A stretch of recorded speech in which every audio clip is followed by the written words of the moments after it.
Syahrini membungkam haters yang mencibirnya tak mendapat kado mewah dari Reino Barak. Gerak-gerik Syahrini selalu menjadi pusat perhatian, terlebih kehidupannya yang lekat dengan kemewahan. Namun belum lama ini, Syahrini dicibir netizen karena tak mendapat kado mewah dari Reino Barak. Benarkah Syahrini kini bungkam nyinyiran haters dengan memamerkan jam tangan mahalnya? Berikut balasan Syahrini yang diisukan dapat kado murah dari Reino Barak di hari ulang tahunnya.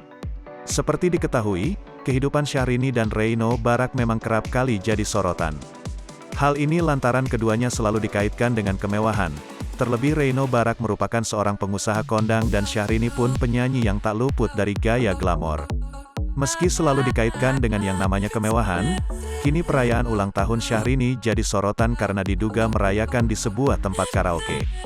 Dalam momen tersebut, terlihat dalam sebuah ruangan penuh hiasan balon dan layar yang memperlihatkan lirik lagu layaknya di ruang karaoke.